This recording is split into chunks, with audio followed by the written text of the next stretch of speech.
tetep dadi masalah iki. Sababe apa? Nek namake pusaka nang weteng ning dada ora nang ngendas. Ki potong aku petak ki. Asem iki. Ayo tak potong kaya Ronaldo.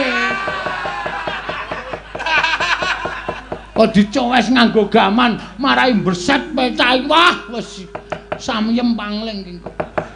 Kok pun kados mboten Ronaldo, Kamas, ana Ciraka iki. Kowe gawe nesu ning Bagong kowe. Ayo pusaka meneh sing tak tamake. Ora-orane bakal tak tinggal loncat. Aduh Kakang ketiwasan.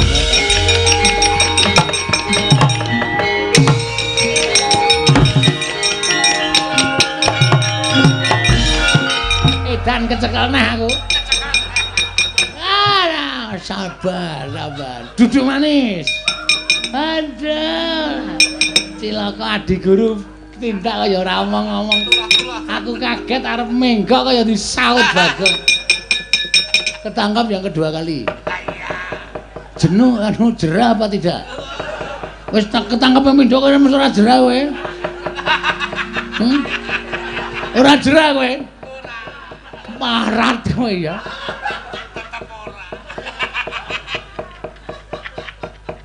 Wis ketangkap dua kali mesti arep bertindak yang tidak senang. Kosek ada gawe dredeg aku. Aku kira melu-melu. Sing nibake Guntur Geni Guntur Angin mau adik guru, sing nibake Cis Jaludara mau ya adik guru. Aku ngerti ta, kita ngerti ta ulun mung teko nang mburi. Kakang Rodo. Kakang Resi Kanika Putra. Menawi Di. Sak menika sampun kadenangan. Sinten to titah ingkang gadhahi pepinginan jebul nyatanipun dipun prisani kanthi netra batin boten saged katingal krana titah menika pancen dugal kewarisan menika ingkang sowan wonten ing Kayiwangan boten pangling rak menika Bagong putranipun Kakang Ismaya. Lho tenan. Perkencang warudayang pak wong. Lagu ngene. Bagong ki ya ngerti dalan ning Kayangan ta ya. Nganti tekan Kayangan barang ki ngopo bocah iki? Di. Nuwun sewu. Najan Bagong menika namung atmajanipun Kyai Semar Badranaya, Kakang Ismaya namung nuwun sewu panjenengan sampun prisa piyambak. Jam terbangipun Bagong. Menika menawi panjenengan boten ngatos-atos, menika mangke panjenengan saged kewirangan lho, Di. Inggih, Kakang. Kula badhe ngatos-atos. Inggih. Delah bocah kok nekate ora jamak-jamak iki ya karo sapa ngono lho. Nganti Bagong kok tekan Kayangan ki wigatine apa? Lho ra. Ponokawan Bagong sawise satata nggon mung ngadhep padha raja sak praptamu Bagong. Ponokawan Bagong. Ora edan ta iki? Mulane ket mau dirasane ora nyaut lho. Lah bocah edan nggih Bagong. Wah, jan wis ngeget-geti iki teko iki. Lho. Teko dengkul kita iki ora iki Bathara Antarada. Wah. Dewa to? Dewa. Waduh, nyuwun ngapunten Bu Kulun. Mohon maaf lahir batin. Ya. Wah, bocah edan ora. Niki kadewatan to? Iya, iki Kayangan Suralaya. Waduh, monggo kula ora numpak sepur lho. Lho. Kok ora ana sepur ki? Lho, jare Surabaya, Suralaya. Wah, edan tenan iki ya. Waduh, pirang-pirang ki ya Dewa. Iya. Sopo iki? Lho, basa kita ki. Sinten Bu Kulun? Ulun Bathara Indra. Waduh, Bathara Indra. Wah, iki Dewa kok untune pasangan. Iki asli nggo ngletak ndasmu iso pecah. Wah, Dewa aja ngono. Jangan gitu. Bathara sapa? Yamadipati. Yamadipati, dewa tukang jabut nyawa. Wedan. Werna-werna. Niki purun Bathara Guru, dewane para dewa. Lenggo kita iki. Edian ora. Hah? Kita ki kandhan-kandhanane. Yo, duel yo. Lho. Dewa kok ngeplaki ora. Kita ki lungguh kok. Ngono. kuwi Sang Hyang Jagat Girinata, Sang Hyang Bathara Guru, kuwi Sang Hyang Manemaya, sesembahaning titah sak Madyapada. Lah kok kita dilajikan tanpa Tatra Krama? Sembah sujud kula kula. Iya Bagong ora dadi ngopo? Kulun ana apa? Astanipun sekawan. Berarti bojone loro. Ora Bagong. Kabeh widodari dadi kelangenan ulun. Waduh. Temonjo. Ha iso ngloro-ngloro nek tangane papat ki. Ki iki iso dikandani ora kowe? Kowe tak tendang genti lho Kulun. Kowe sapa wae jenenge? Ulun Rada. Ulun kami tuaning kayangan. Ayo kok sikek santai. Waktune isih sewengi kok kesusu-susu. Bagong dalem padha kanthi Raharja sak prapta kita. Nereng sambe pitu. Tansah pinayunganing kawidadan nereng sambe kala kepareng kula ngaturaken sembah sungkem. Sampeyan dekem kula antem.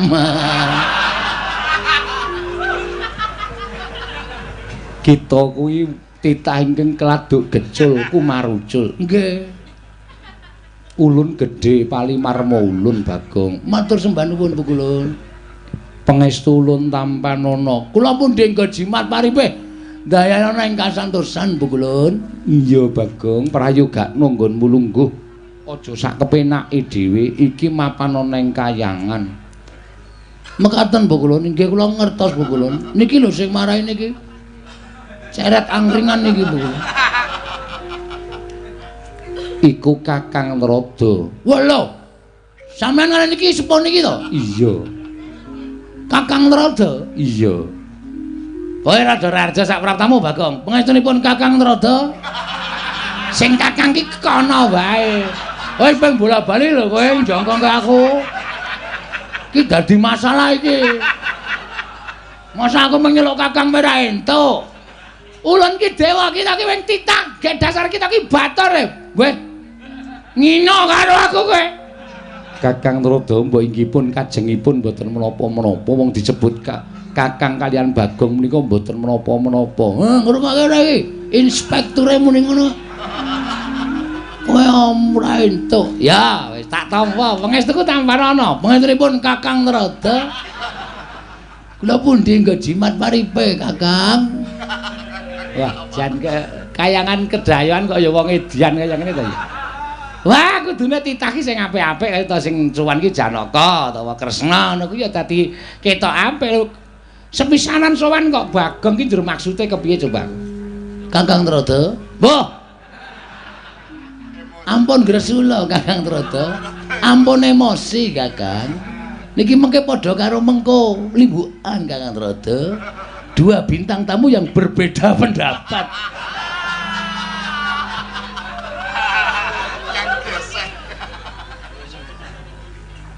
Bagong padha Raharja sak prapta kita Bagong.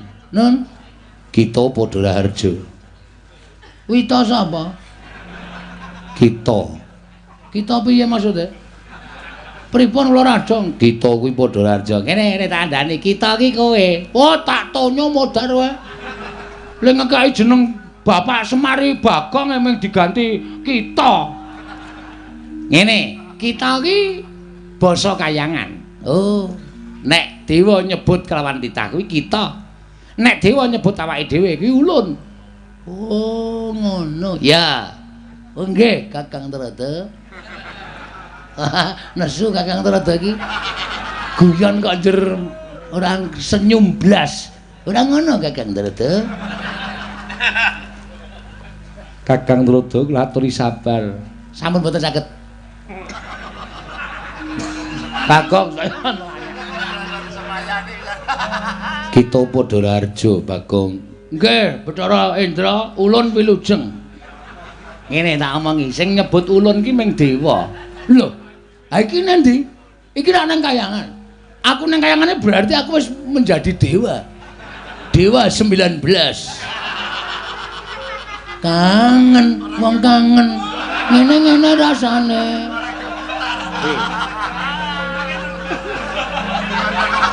Dewa 19 kok lagune kangen kaya ngono iki. Kangene ora kaya ngono.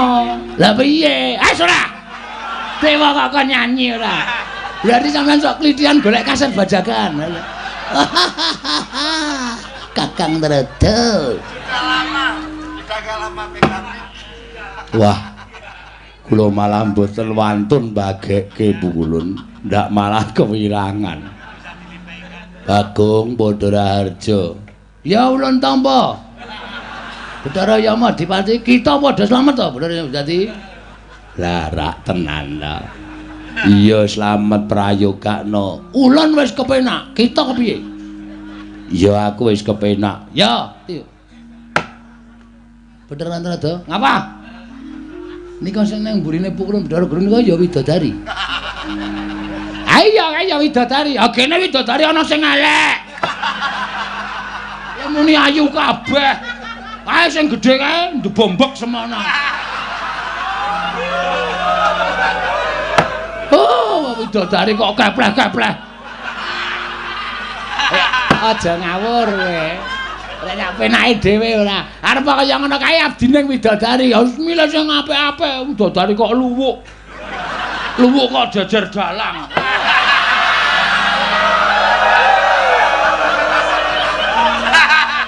Kowe. Wah, sak kepenake dhewe ya. Bagong. Wonten dawuh apa Ulun? Ulun bakal nyuwun priksa. Nggih nggih. Badhe nyuwun priksa menapa Ulun? Apa to sebabe dene kita munggah ana ing Kahyangan Bagong? Ngeten nggih Bu Ulun. Kula niku ajeng teng Kahyangan niku keblusuk. Bola-bali keblusuk anggrek gunung kula unggahi.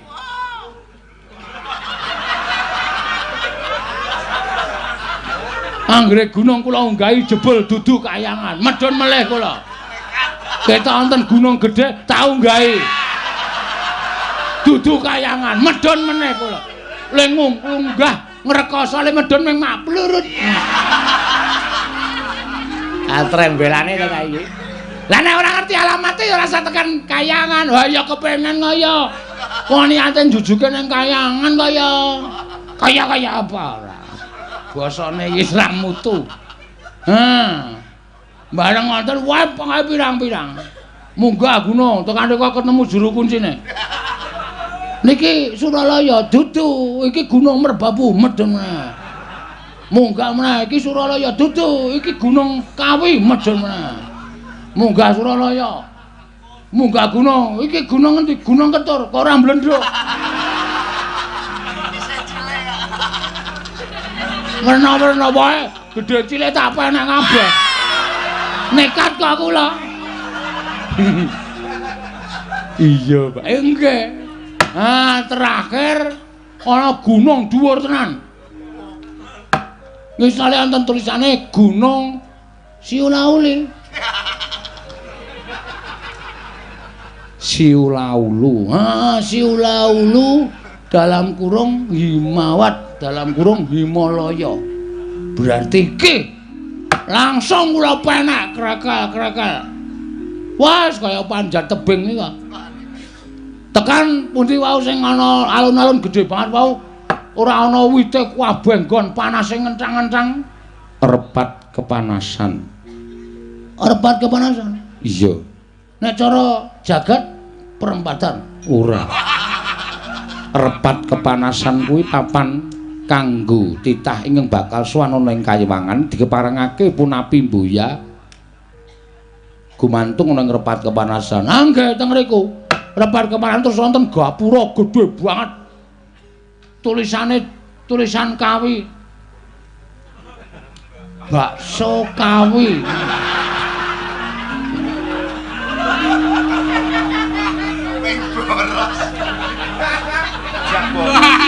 Wah, aja mlebu rawane kula arep dedek. Jajare wonten gapura meneh tulisane Suralaya. Ini jelas wae jebul ditunggu karo dewa buta loro. Sinten Pulun Rada? Kae buta lur sing jaga repat kemasan Cingkara Bala Bala Upata. Ah, jenenge Cingkara Bala Bala Upata. Kula arep mlebu kayangan dipenggak, diatungi gada. Siji nggawa gada, siji nggawa pedang. Aku ki arep kula niku ajeng sowan pulun Bathara Guru, ora kena. Terus kula langsung megarke epek-epek set ngoten. Mriki mlumpuk mriki. Sampeyan jenenge sinten? Cingkara Bala. Sampeyan jenenge Cingkara Bala Upata. Wah, ciripit gula batu gejepit.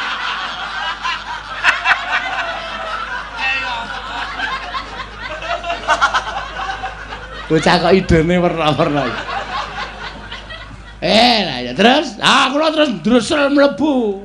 Ndresel mlebu kae para dewa-dewa do andher. Pasewakan ngendikane niki bar dewa sing mburi dhewe kula tak takoni, "Pulun niki sekonten apa? Ini baru ada pertemuan." Dewa sing mburi dhewe niku sing Betawi kita iki. Iya. Basa Indonesia. Iya. Terus kula brangkang munggah repat anu Datulaya naminipun Bale Martiu Kundamanik. Iya. Terus sak banjure ning ngenten Bu Kulon. Kula niku resah. Iya. Ati kula resah dan gelisah. Iya. Menduki di sini. Di sudut sekolah. Tempat yang kau janjikan. Iki lagune Obi Mesak. Wah, iki dewa sok nyetetep. Wah, aku kok malah kejeglong-jeglong iki. Mutar konangane tak pancing nduk. Katut kabeh. Resah ati kula Bu Kulun. Pokoke sedih. Sebabe Dek wingi nika ora kula jagongan kalih Gareng, kalih Petruk. Iya. Petruk niku ngendikake ro Gareng, ngrangkul Gareng, "Reng, aku ketemu ro bapak wisan sing pirang-pirang abad wis tau pisah ro awake dhewe." Gareng muni, "Apa, Truk?" "Heeh. Sapa bapake awake dhewe kowe? Kowe kelingan to Begawan Salantara, Gandharwa Raja Bali ya Gandharwa Maya." "Lah mau ketemu nang ndi, Truk?" Gareng muni ngoten, "Nang alas. Bapak mengestoni ro awake dhewe." Terus wong loro niku do tangis-tangisan kesenengan atine merga ketemu bapak. Terus kula takon Petruk, "Truk, berarti bapakku ya Begawan Salantara." Petruk muni, "Udu. Kowe iki mbiyen jaman penjajahan ana londo njajah Indonesia kuwi nalika semono ku nang tengah alas. Bingung nang kono meng ana kewan-kewan. Terus ngerti-ngerti mbok piye critane ana munyuk meteng."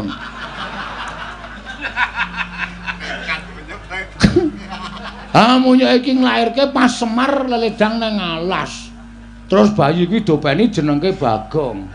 Kula kok rada keloro-loro nggih. Maksude pasuryan kula sing kaya ngeten mosok anak munyuk. Kula terus rumangsa kula ora mungkin anak kula namanya munyuk. Terus kula niat kula ajeng gugat teng kayangan. Kula niku ajeng nyuwun prisa Bu Kulun. Ning mboten priksa lelara lho. Iya. Ajeng nyuwun priksa. Jane asline lho, asline nek Petruk Gareng niku dudu anake Semar, niku sudah ketemu karo bapakne. Lah terus ulun iki anake sapa? Kita ngerti ora, Bu Kulun?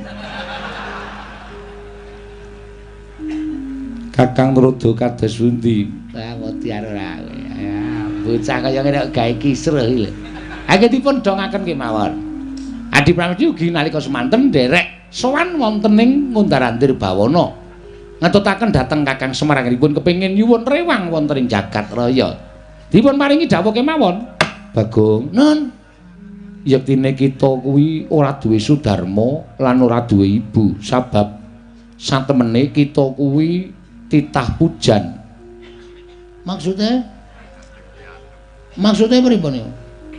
Ngene. Nalika Kakang Ismaya mudhun ana ing jagat durung ana menungsa kang ana bangsaning jin. Nalika semono Kakang Ismaya bingung-bingleng kenganglangan merga ora duwe ruang tumuli munggah ana ing kayiwangan ngadhep ngaran panjenengan ulun. Tumuli ulun larapake sowan Iwang Pikulun padha wenang supaya diparingi ruang utawa kanca nggone mudhun ana ing jagat. Nalika semono ayang-ayanganing Kyai Semar utawa Kakang Ismaya dipuja dening Sang Hyang Asih Prana. Wekasan wujud kita Bagong, mula kita kuwi kedadean saka ayang-ayangane Semar Badranaya. Kula, iya. Dadi kita yen goleki bapak ibu kita kuwi ora ana. Pancen ya ora ana temenanan Bagong. Nek wangsulan kaya ngoten niku ora sak raya-raya kula mendaki Gunung Himalaya. Kula wis tau entuk cerita kaya ngoten sing nyritani sapa? Ya Semar. Kula ya takon karo Semar, jane bapakku sapa to Mar kok kowe iki blas ra mirip karo aku. Semar cerita ngoten niku tak paido. Bagong niku wong sekolahe mung diapusi kedadean saka ayang-ayang. Nek sampeyan iki dewa iso nyipta ayang-ayang dadi menungsa, mbok coba ayang-ayang kula niku manggawe wong wedok sing ayu banget. Tapi iso mboten? Lho niku butuh bukti ora mung watana omong. Masa wong glumaraning jagat kok ora duwe bapak, ora duwe ibu, mung dicipta saka ayang-ayangan. Mana mungkin? Enggak akan terjadi.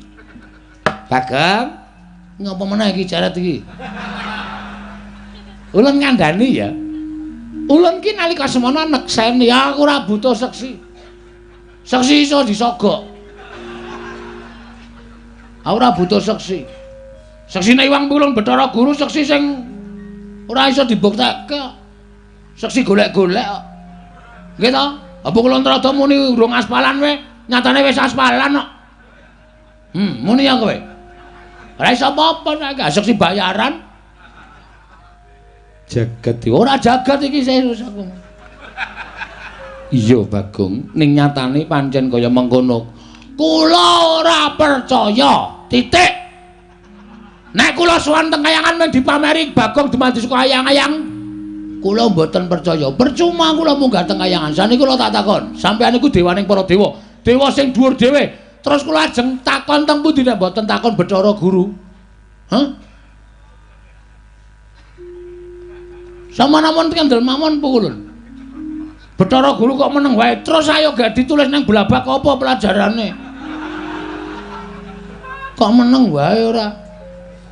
Kakang Narada kados pundi? Kula cumanggaken, kula cumanggaken. Aduh, kriwian dadi kerojokan, geguyon dadi tangisan iki mengko ora geger ora karo-karo nek Bagong nganti kaya ngene watrawe. Oh, ndaran, kula tak takon sapa? Mongko. Perhatian. Bocah iki ngapa ta ya? Nek nganti pukulan Bathara Guru gak iso. Ngomong cara apa meneh iki? Menjelasno. Sapa to? Bapak Inyong Warataya. Mau wetan saiki bali kulon. Ngawur banget. Wis tak antepi niating tekadku. Rawe-rawe tak rantas. Malang-malang tak putung. Trima Bagong modar ning kayangan ra masalah. Tegesan. Kok tegese piye? Tegese aku ora seneng, nek tegesan nek isih dawa kula seneng. Golek tegesane kok pamerke nang kene ora. Tegesan tegese kita bakal ngraman kayangan. Apa boleh buat? Nek pikulun mboten ngerti. Bapak kula sapa? Kula mung dapusi asal saka ayang-ayang. Aku ora trima. Tan trimane Bagong. Sampeyan ngerti nek Bagong nesu. Bisa ta? Siji, Bagong nek nesu mesti bengok-bengok. Loro, panganane kancaku tak entekke kabeh. Iki Bagong nek nesu. Niku mula ngati-ati. Nek kula wis kebacut nesu, wah wis niki kriwikan dadi grojokan, geguyon dadi tangisan. Sampeyan ajeng mengandalkan sapa nek sampeyan ra iso paring dawuh, bapak kula sapa? Niki napa? Dewa sing nang mburi kula niki ne. Kula leboni selang jog banyu tumpangke kompor modar jeblok dhewe. Dewa kok ceret ngene kok dupeni. Edan ta. Iki keplaki wae jajal iki. Rasa semangkean. Napa putra panjenengan Iwang Pikulun Bathara Indra ajeng ngundurke kalih Bagong. Iwang Pikulun Bathara Guru ramene keterangan bapak kula rawe-rawe rantas malang-malang tak putung. Sampeyan ora pantes dadi ratu ning Dewa Tengkayangan.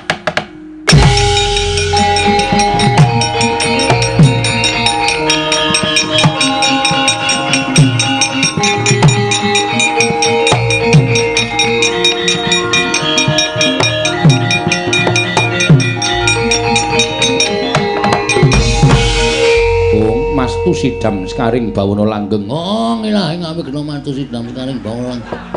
Sekar mayang. Edan tenan ora edan kowe arep ngopo, Ndra? Lho. Kowe samploke ra payu main film saiki kowe dadi dewa ya. Film apa saiki Dono Kasino Indra. Ayo. Kowe arep ngopo kowe? Ulun ora nrimake lamun kita ngamuk ana ing Kayiwangan, ngerti yo. Iki Kayiwangan ning Sudarma Ulun. Ulun ki atmajane Kiwang Pilun Bathara Guru. Yen nganti kita bakal ngamuk ning Kayiwangan dudu sapa-sapa mungsuhe nanging Bathara Indra. Bagus, bagus. Kuwi sing tak karepke. Percuma aku urip ning alam padane aku ora iso ngabekti karo wong tuaku, aku ora iso sungkem karo wong tuaku. Ora ana gunane bakal diuripke ning alam donya nek aku ora ngerti karo bapakku. Pancen tak jarak, pancen tak sengaja, tak dudul kanepsa ning para dewa-dewa sing do mapan ning Kayangan. Mergo aku mangkel, aku sedih ning donya, dewane blas ra ana sing medhun. Ora ana sing takon karo Bagong, Bagong ana masalah apa? Ora ana blas.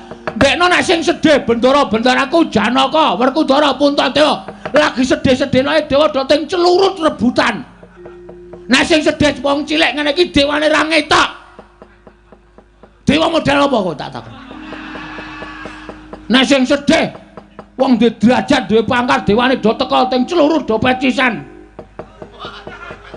Barang sing sedih kawula cilik wong mlarat kere kaya aku tileki wae ora aja kok tileki. Batinmu mesti modar mbok men, ngono ta? Semangkang. Areng apa mendelik nang arep aku? Ulun bakal ngusir kowe. Bajigur padake kere. Ya ndeng aku kere, heeh. Kita bali ning Madyapada. Ora iso. Wis tak niati aku mati nang repat kemanasan tak lakoni. Mergo ngerti ya, aku sowan mrene iki ora ijen. Lho, nggawa wadyabala, nggawa bojo. Panjenengan bojoku wis tak tanting. Yem. Aku arep munggah ning Kayangan. Aku mesti ra bali, aku mesti mudhar. Kowe melu mati ra? Gandeng kula tresno kali Mas Bagong, sebaya mutu sebaya mati, omah ditinggal, kula nderek sampean. Iki samyem nunggu nang repat kepanasan. Kepanasan ngebuan pecah sirahe mbok men. Aku nunggah wis berdua, dua sejoli karo bojoku, Ndra. Dewa iki ora malati nek karo Bagong. Italiane iki jangkar karo dewa do kewalat kok iki drandra-drandra ora ana sing kewalat babar blas. Kon numpangke kompor kowe. Ngrasani ora. Sermu piye? Metu njaba. Piye? Metu njaba. Kowe ngerti ora akibate metu njaba? Sing jeneng wong bebrayan nang alam padang. Sing wing resmi dijabke karo kawah kuwi aja nganti ditokke njaba. Ben duwe anak, ben beputra. Aku dewa kok malah ngaran ngajani elek. Oh, macam apa kowe iki? Kabeh iki men do duwe keturunan, anak beranak. Kok malah sampe metu njaba metu berarti titah iki sing do kurang ajar iso melu-melu karo dewa. Wis ditokke njaba ta. Kita sing metu njaba. Mah. Beda e. Tegese metu ning repat kepanasan. Ndra, le omongi sing genah, aku ndak malah kewirangan kowe. Ayo tak jak metu ning repat kepanasan ngono. Tak jak metu ning repat kepanasan. Sire karepe. Bakal tak jarwani sapa wong atuwa kita. Lho, bapakmu ora ngerti kok kowe arep ngerti. Kowe aksi tipu-tipu karo aku ya. Kowe arep ngapusi karo aku. Buya, ulun ingkang ngerti. Nadyan Kanjeng Rama pukulun ora mangerteni nanging ulun ingkang ngerti. Apa mau, Hondra? Buya. Mboyai apa Kulun? Mboyai ora. Oke. Nek kowe nganti ngapusi, aku mboya mikir 2 kali lho. Yang dikandani terus kata-katane dienggo. Mesti tak rampungi kowe. Aku wis ora mikir, aku ora wis mboya mikir kowe iki dewa mboya dudu. Pokoke tak rampungi tenan. Ulun Boyawedi. Padha aku ya Boyawedi. Nek ngono ayo saiki dineng repat kemana? Nek nganti kono engko kowe ra ngandani aku aja takon dosa. Ulun Boya bakal petungan perkara dewa apa titah. Ning mesti sira mesti bakal Boya tak wenehi apa ya? Kawelasan. Mergo aja kok kowe warung wis saiki aku niat mboya mbayar. Wong edan ora metu njawab kramasi epek-epek. Aku wis bar kramas pisan. Akarmu gak kayangan mau wis bar kramas yakin sumpah. Aja dikramasi nggo epek-epek. Indra junjungan metu njaba ndak omong wae bocah iki. Iki nek ora tak junjung metu njaba malah omong wae iki ya dewa elek meneh iki. Hah? Wis tak njaba isih dijunjung. Model piye kowe tak takon? Ayo, arep omong apa kowe?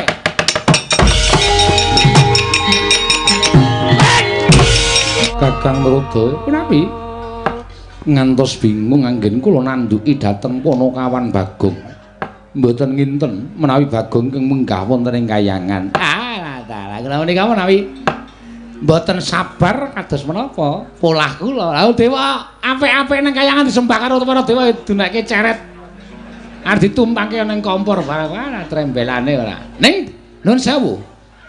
Napa sing diaturke Bagong menika menawi dipun tampi nganggo nalar kamanungsan tartemtu badhe damel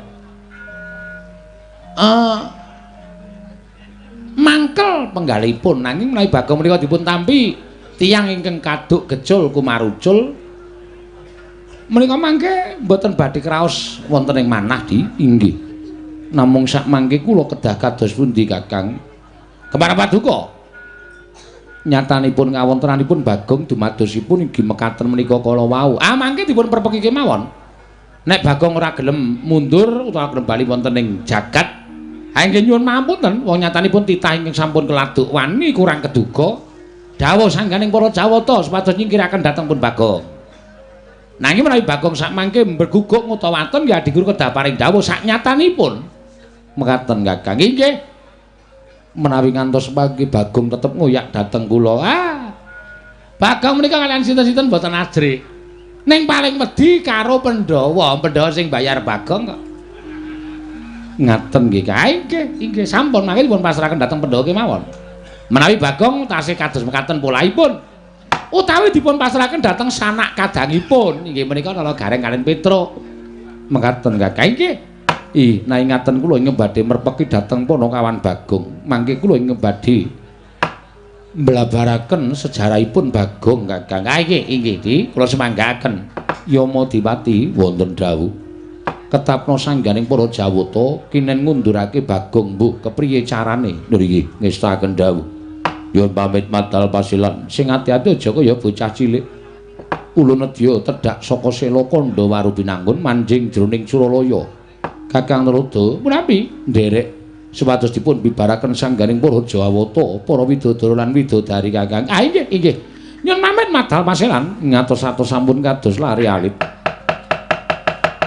Purna gatining pananggilan. Sanusa sundur kedaton jelok jangking dampar kencana kenapit gambaran gading kadhiraken sangganing para mban cedhi manggung ketanggung Jawa Paloro ingkang sami ngambil upacara ing Prabon. Kawis tinggal saking Mandura tindak Nyosri Naranata katon ngirang penggaling sang nata wau. Yem non. Kowe tak kandhani ya. Ning kowe aja kaget. Mboten kaget pripun Ki Lurah. Kula ngentosi teng repat kepanasan ngantos cumeng klungen. Kados ngenteni Sileming Palwa gabus kumambang ing Sela Kresna. Pripun le sampeyan ajeng nanjeke kalih Hyang Bathara Guru babakan tiyang sepuh sampeyan. Ternyata Bathara dewa-dewa iki goblok kabeh ya. Percuma aku tekan kayangan. Ora entuk apa-apa, ora entuk dawuh Iwang Piklun Bathara Guru malah mung dicritani jarene aku dadi saka ayang-ayang. Ngerti kaya ngono rasa ketayaran munggah ning Gunung Himawat. Lah nggih. Rasa dadak nggawa kowe barang tekan kene. Ning saking mangkelku aku terus gugat. Niatku tak gawe perkara. Niat panjenengan dipun damel perkara pripun Ki Lurah? Nek dewa ora ngeparengake utawa ora nduduhi bapakku sapa, tak gawe geger kayangan.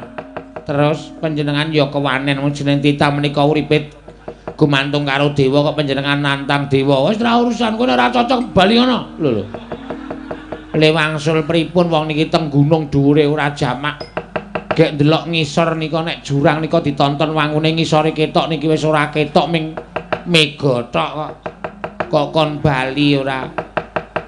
Ora urung kowe ijen ya, lho. Ijen pripun? Ora urung aku ki mati nang kene. Aku soalé wis kebacut wani karo dewa iki mah aku lek tekan kene junjung karo Bathara Indra. Oh, sampeyan, heeh. Aku ora urung engko mati yem, kowe engko ki ora urung ming rondo. Kowe mbangane nang kene rondo ning dhuwur gunung ora ana wong sing gelem medhun wae kowe nang donya men nggo rebutan. Wis. Panjenengan kok malah ngendikane kaya ngoten kula niku mboten seneng lho. Mergane iki wis tak niati tenan, aku arep tak paneni dewa-dewa. Nek pokoke dewa ora ana sing ngandhake bapakku sapa, arep dewa sapa wae aku ndak pandang bulu. Tetep tak kisro. Nek panjenengan pecah, kowe mulih. Ngomah ditunggu. Lah kula le kudu upama ana nyrameti jenengan. Nek kuandhaku ora iso go mulih, batangku rasa gawa mulih. Nek wae wis nyrameti nang omah. Oh, ngaten. Ngono wae ya, Yem. Aku njaluk pamit ya, sayang. Nggih. Arep kowe elek ning asli nek disawang ya elek tenan. Nggih. Mboten apa-apa. Nek wis seladi karo aku, wis setya bekti karo aku, setia.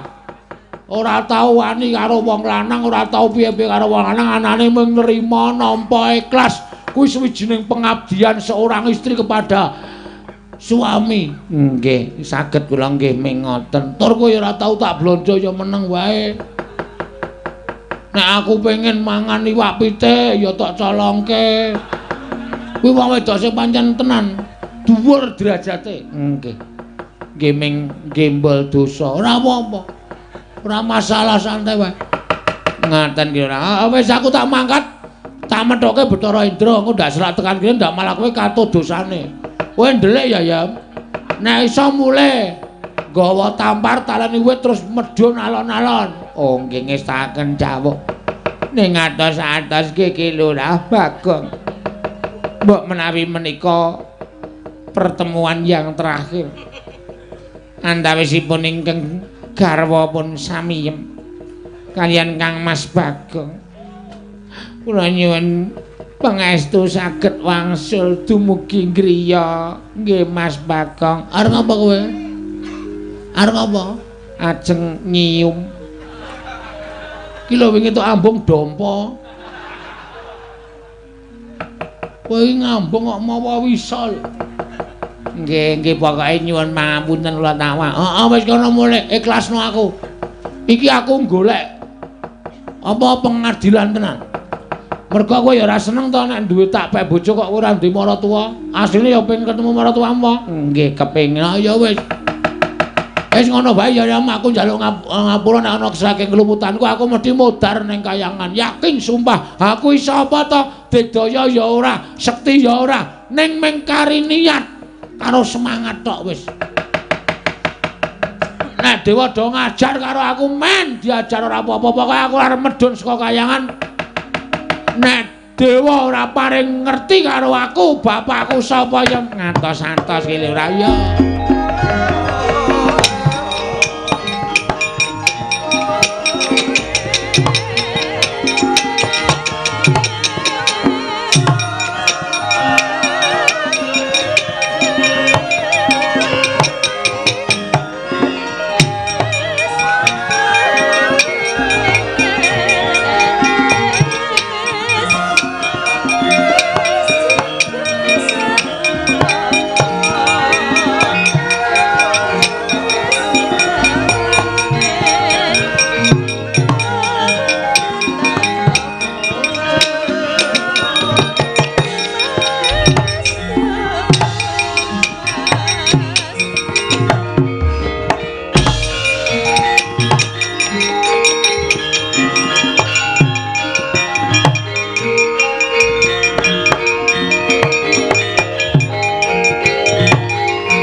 isih meso ora gelem bali saka repat kepanasan kowe Bagong.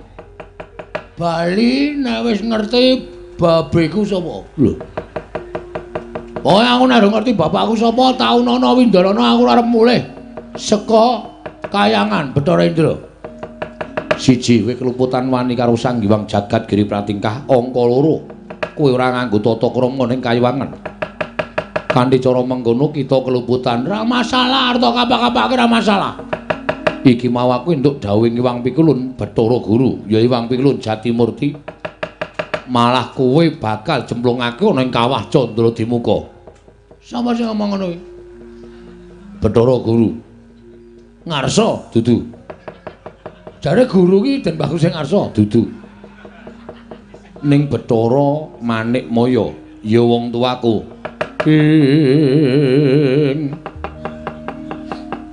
Kagiat risang kapirang urin angkul kinempit-kempit dosang reknaning bawana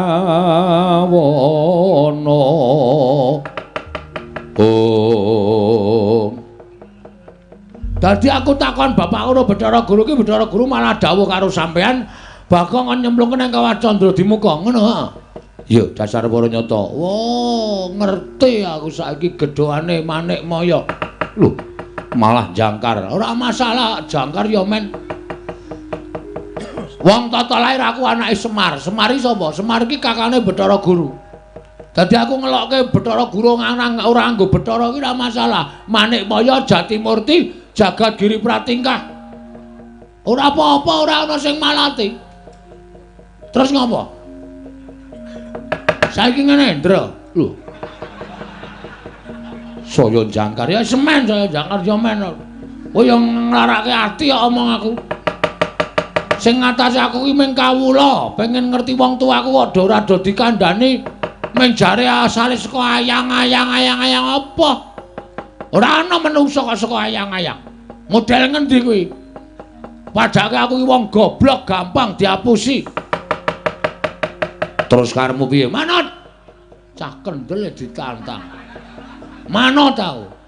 Arep piye model piye? Jotosan? Oke, ora masalah. Aku ki nang donya iki pasar tak usah sik. Aja kok kadewatan. Ora minggat aku tegel karo kowe Bagong. Oke, kula ya tegel karo sampean. Wis ora ana tabete anak Bathara Guru karo anake Ismaya. Anane mung Indra karo Bagong. Neng kene marganing patimu. Neng kene uga kowe bakal ora dadi dewa. Mudar siku tangane Bagong. Wah, suaramu piye? Kurang seru. Suaramu kemewat kaya ngregem jimat. Kaya wani dilat Wesi Abang. Wah, lah kowe ora ngerti nek aku dong buka sulapan. Nek mung Wesi Abange tak dilat bendina Ndra tak andani. Dadi rasa gumun, pecah siramu. Ayo, ndajal nek pancen kowe wani karo Bagong.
Ora apa-apa, ora apa-apa. Hai,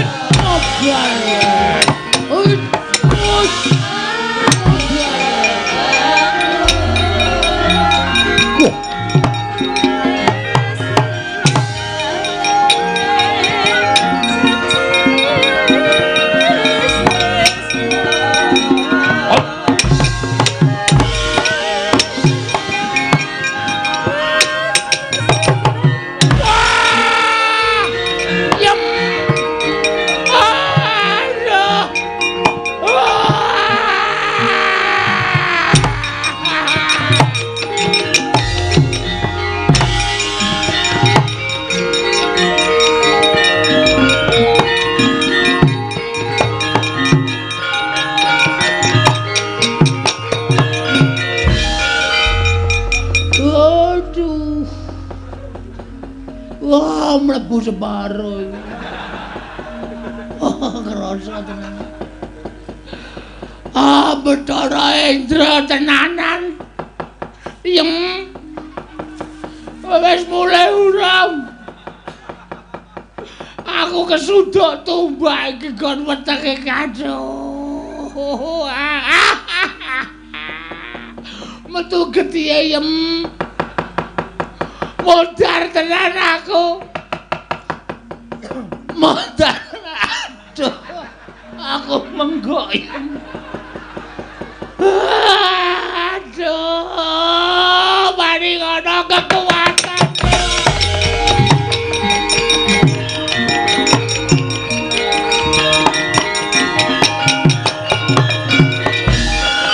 Ucap kacarita nalika semanten kenging pusakanipun Sang Hyang Bathara Indra Kira Bagong datan saged nglawat nandhang kacintrangkan namung bengok-bengok Kira Bagong mulat nenggih Sang Hyang Bathara menang.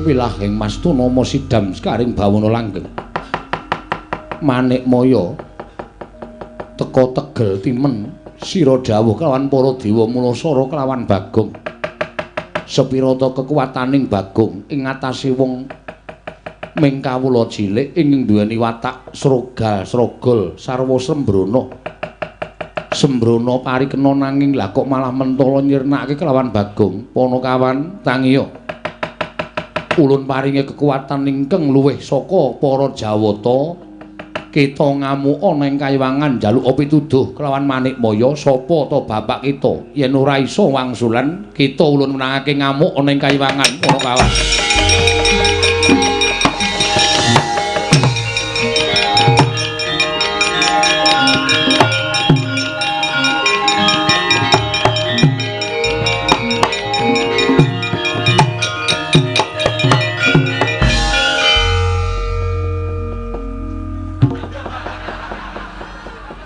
Apa ya iki mau nguncalke bambu runcing iki mau temancep neng dada anggepe Bagonge wong loro saudon telu saurupan apa piye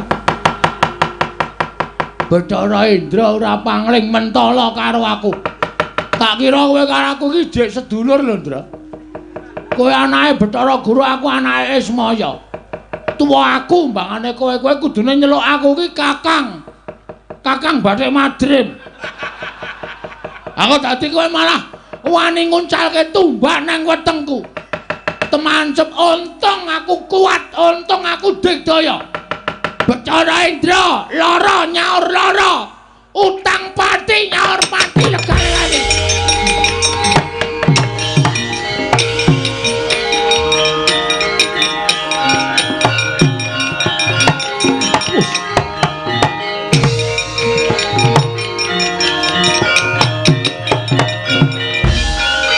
Bagong kok mripate mendonong. Nesu. Kowe iki tak anggap adiku lho, Ndra. Lho, adi saka ngendi? Lho, anake sapa? Bathara Guru. Bathara Guru adine Semar. Berarti kowe iki isih adiku dhewe. Sepupu. Hah? Sepupu apa sekempol? Kowe iki omong apa? Kowe ngucalke tumbak to? Ha to? Kena wetengku. Kowe mau mati. Sing ngomong sapa? Aku mengetok-etok ben kowe puas. Ning asline ra apa-apa, ndi delok tatune ngono apa? Tatune ngono apa, Gelon? Heh? Tatune ngono apa, Delon? Lho, kok ora ono tatune? Lho, edan. Ora ono. Wah, edan Bagong iki gawa ula. Udu ula iki. Kadal. Kadal jengkulmu. Kowe mentala karo Bagong. Padha karo kowe wis mentala karo pati urip gunggung apa aku ngeman karo Japel. Dra. Ngopo ora dendani? Pengrawite bingung munine nggo endi. Oh, ngene iki dis ngono iki. Nyang. Nek kowe ndok terus piye? Ming muni siji ta mau klotik ngono ta. Wah, ngrusak rombongan kowe, Ndra. men ketok kompak. Lah wong iso endo kok ora ento-ento. Ah cerewet kowe.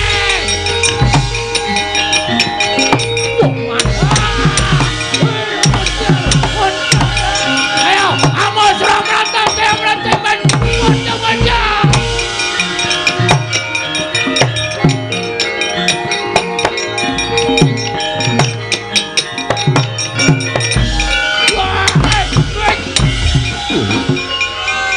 Wah, gleleng kok.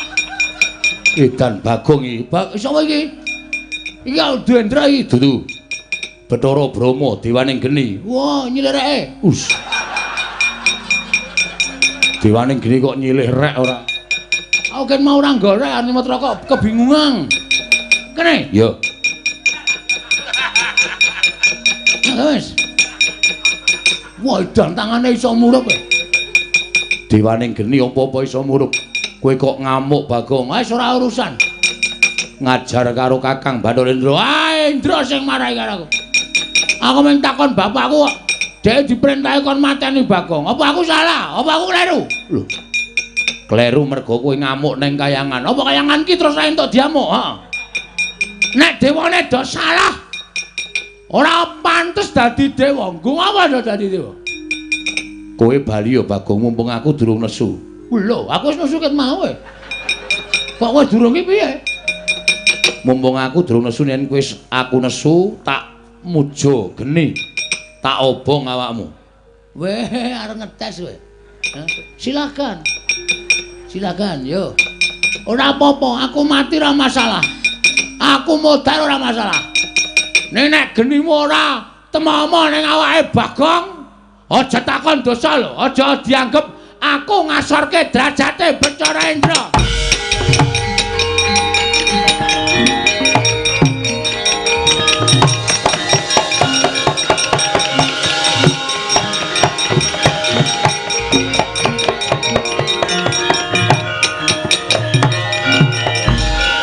Mati gosong.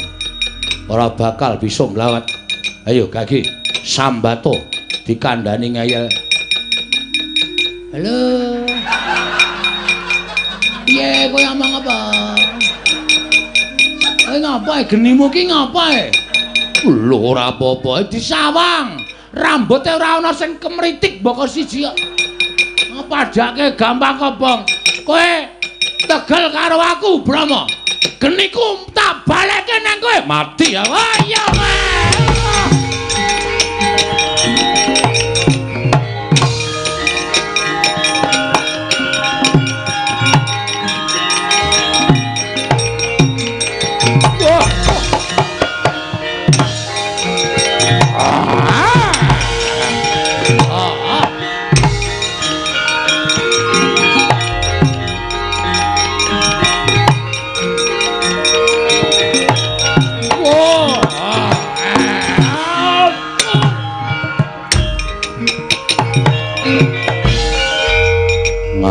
Digdaya mungsuh dewaning pepati modar jiabut nyawamu. Ayo kowe ora bakal iso nglawat. Tak aturke wang pukulun Bathara Guru cemplungke kawah. Oh la dalah. Ming sak Bagong kok ngobrak-abrik kayangan. Gek duwe kekuatan apa ing atase ming sak Bagong kok ngobrak-obrak. Weh.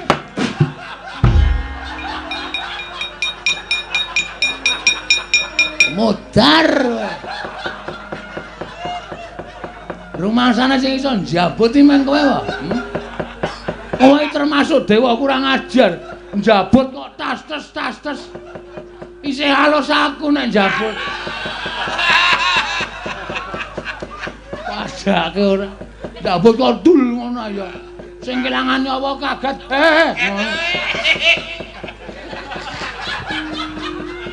Njabut ki ya trunyu ngono ta. Sing kelangan nyawa ki ikhlas. Njabut kok dul ngono. Ayo iso. Apa karawe? Ora tak baleke nyawamu ya Madipati. Modar wis jabut genti. Dewa sang udit ora ya. Alah, tisu basah minan. Oh, paling menggo raup paling. Dewa gawane ming tisu basah.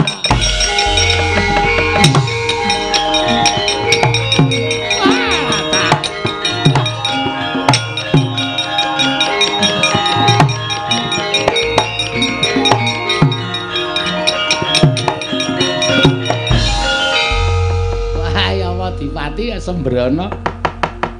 Arek kae njabut karo Bagong malah geni dijabut glecak.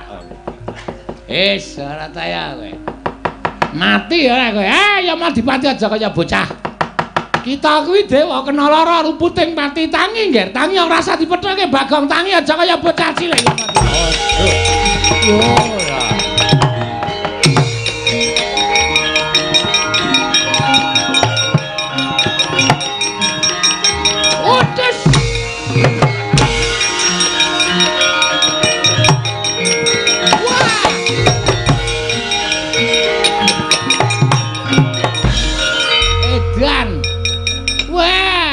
Kaget aku ketemu karo Bagong mripate mendonong. Wah, nek ra mlayu cilaka iki. Nek ra mlayu mesti kisruh mergane. Wah. Cilaka tenan. Wah, anak Semar nek wis nesu ya gilani. Gugu karepe dhewe. Alah mesake. Dewa kok cawete suwek. Wah!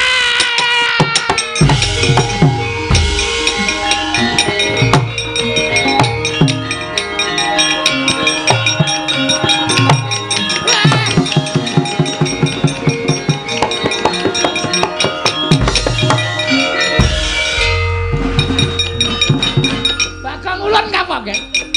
Ulun ngapa? Sareh. Aku ki ora arep ngapa-ngapa. Tenang. Ayo madhep rene. Trundul ya. Dewa bengi iki jan kocar-kacir kabeh. Mungsuh Bagong. Nyo, tak kei Dik. Dewa kok suwek. Mulai tak ngetkis kok ngisor kuwi iki kelontrong, Pak.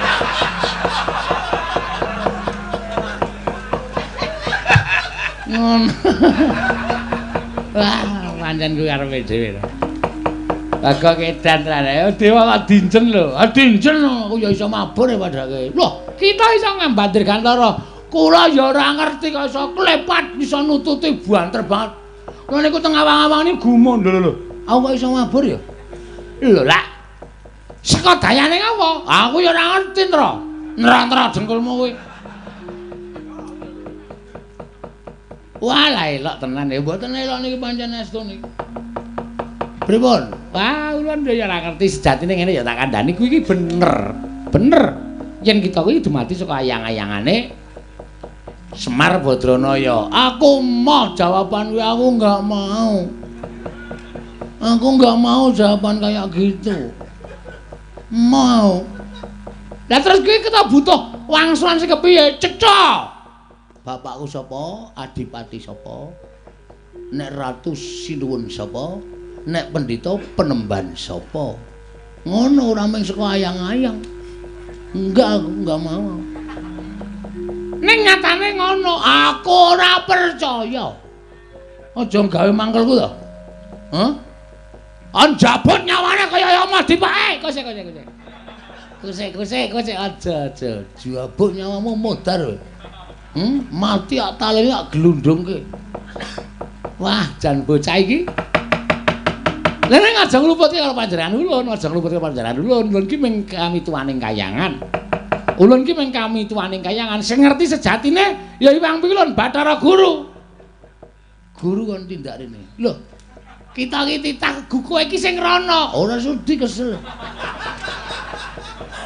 Guru kon rene. Guru ora kowe ora iso ngrawuhke guru tekan kene. Jabut, Iya, Waidan. Waduh.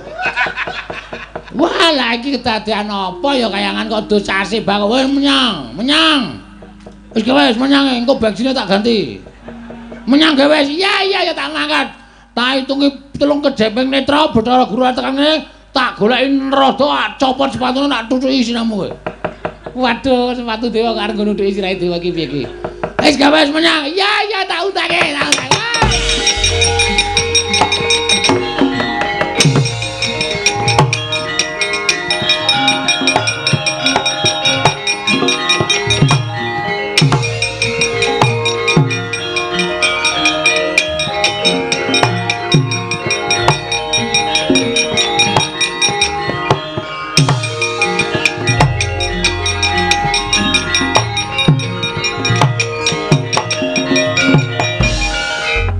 Bagong, nun. Destun temen ing atase amung derajating kita kok ngosak asik kayangan kaya mangkene. Nek kula ora diwarahi namun kula bakal marahi kula. Putra panjenengan Sang Hyang Bathara Indra mentala kalih kula. Ngendikane didhawuhi kalih sampeyan nek Bagong ora gelem bali, Bagong kon nyirnake. Ngono, ha. Mergo kita ngorak-arik kayangan, kita wis keluputan jejering ditakwani munggah ning kayangan. Sowan kula ora apik-apik to pikulun. Ha, pikulun. Kula pengen ngerti bapak kula niku sapa. Kula gugat teng kayangan niku pengen ngerti bapak kula sapa, siapa. Ulun wis crita, kita kuwi kedadian saka ayang-ayang. Ayang-ayang meneh. Aku ora percaya, kula mboten percaya nek kula kedadian saka ayang-ayang. Kula rada niku wis ngendikake kala wau sadurunge sampeyan rawuh mriki. Kita kuwi kedadian saka ayang-ayang. Wis ora percaya. Nek sampeyan ra tekan iki pulun rada tak jambut nyawar. Kocek. Aja ya Bagong aja. Ulun boya ngerti. Ah, berarti sakniki wiwit detik niti.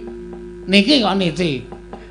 Wiwit detik ini pukulun Bathara Guru lereh sing dadi dewa. Percuma sampeyan tak takoni bapakku ora ngerti. Aladene ngondange dewa kuwi ngerti sadurunge winarah.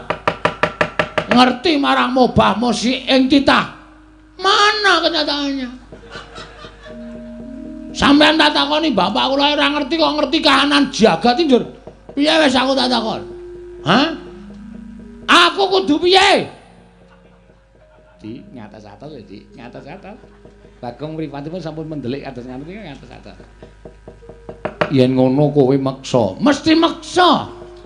Pokoke aku kula nek durung entuk keterangan bapak kula sapa, taunana windanana kula ajeng teng kayangan. Tenan kula ora ngapusi ajeng kula gawe geger kayangan. Kula ajeng teng pundi-pundi pokoke. Ayo, anggere nesu nak ngendi di sini ta. Jane jan apa kayangan kok teng trenyek ra karo-karuan. Asli ra ngapusi aku. Ora arep tak guruki. Ben teng mriko tlotok teng mriko tlotok ben kayangan ambune ra enak. Bong wilas hanggong apa? Ora suruh kok hanggong.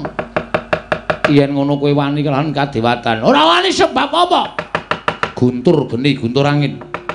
Bagong sirnakno leburan saka jagat guntur geni guntur angin.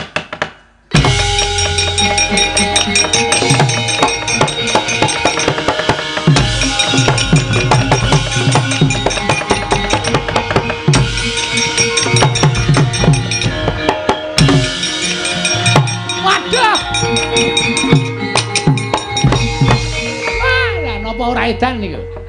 Bocah ndugal kewarisan ditamani bledek, ditamani guntur kok malah mboten krasa babar blas. Malah niku wau mak clorot ajeng didilat karo tatit kok tatite dikop. Edian. Bagong kok ora apa-apa. Lho. Sampeyan mau malah dolanan kembang api barang apa? Stor. Amen dolanan kembang api aku lho niku nang omahe gawane long bumbung nganggo plem-pleme. Emang kembang api cilik-cilik ngono. Mas ndak masalah tumrap kula. Kita kuat nampani Cis Trisula, Cis Jaludara. Ulun ngakoni keunggulan kita, Bagong. Oke. Silakan. Wis bae ketoke aku modar tenan iki. Nek wis ora apa-apa ya wis men wis rada gleleng iso. Kena guntur geni guntur angin wis ora apa-apa wis ora masalah. Iki pusaka ngaran Cis Jaludara. Cis Trisula. Ulun tamakke badan kita mesti lebur tumpur tanpa dadi. Pon mang tamake men lebur bangane dadak nyaring. Pun nggih pun mati dening ulun. Pun mang tamake gawe.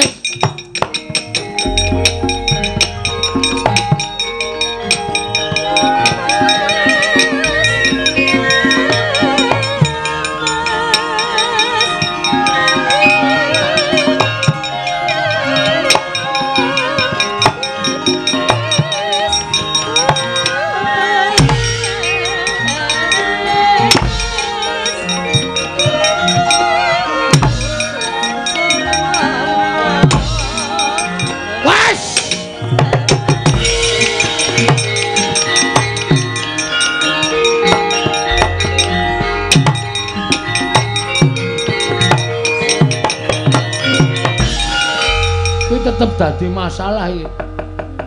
Sababe apa? Nek namake pusaka nang peteng ning dada ora nang ngendas. Ki potong aku petak ki. Asem iki. Ayo tak potong kaya Ronaldo. Kok dicowes nganggo gaman, marai berset petak iki. Wah, wis samyem pangling ki. Kok pun kados mboten Ronaldo, Kamas, ana cilaka iki. Kowe gawe nesu ning Bagong kowe. Ayo pusaka meneh sing tak tamake.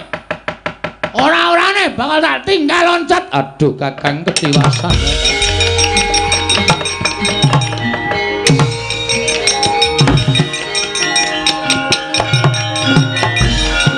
Edan kecekel neh aku. Alah, sabar. Duduk manis. Aduh. Cilaka adik guru tindak kaya ora omong-omong. Aku kaget arep menggok kaya disaut Bagong. Ketangkap yang kedua kali. Jenuh jerah apa tidak? Wis ketangkap yang pindho kaya mesti ora jerah kowe. Ora jerah kowe. Parat kowe ya.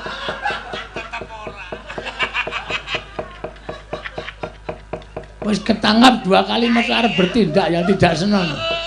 Kosek aja gawe dredeg aku. Aku ki ra melu-melu. Sing nibake Guntur Geni Guntur Angin mau adik guru, sing nibake Cis Jaludara mau ya adik guru. Aku ngerti ta, kita ngerti ta ulun mung teko nang mburi. Ora melu apa-apa ketok sikep ki. Iki terus aku kudu piye Pukulun Rada? Aku harus bagaimana?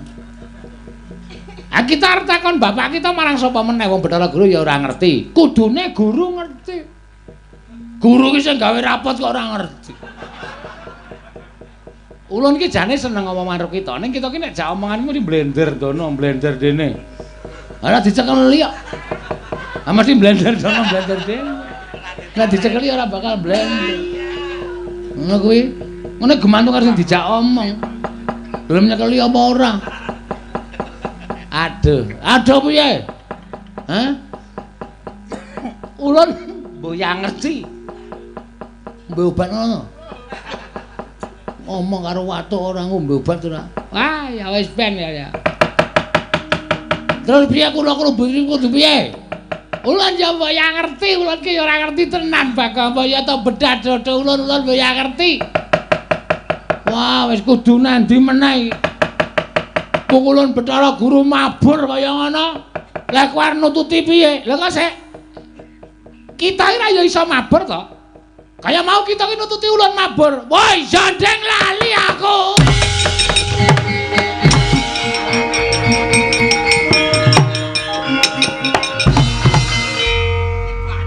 Bangkeane nggo pancatan.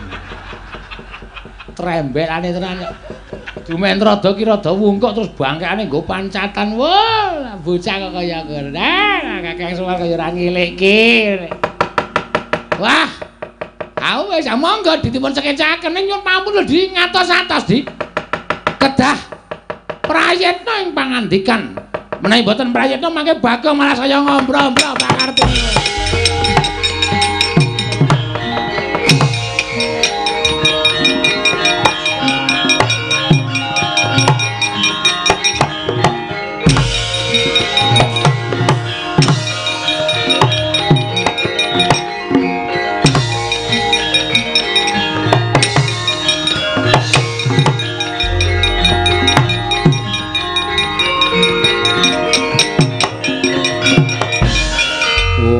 Astunama Sidam Skaring Bawana Langit. Ora nyono babar pisan kadewatan ulun asor merga saka pokal gawene Bagong. Ing atase mengpana kawan kaya ngono lah kok malah ngedapi-dapi temen kekuatane. Ulun meh wae kewirangan. Bagong mbaya tok endhake pepinginan kita. Aja kaya mengkono, ulun ora bakal bisa nyembadani. Ulun wis ngomong apa saknyatane. Wis paring pangandikan saknyatane bab asal-usul kita. Ning kita ora percaya. Ulun kudu kepiye meneh? Kula ning nyuwun keterangan. Bapak kula sapa niku mawon tok ora macem-macem. Edan Bagong.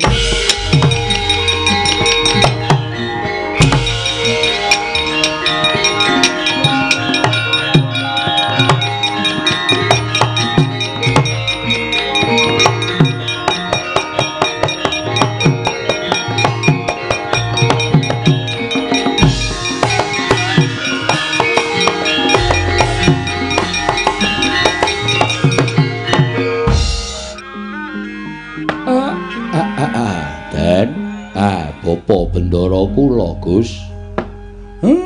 Sungkawa mboten kepareng paring pangandikan.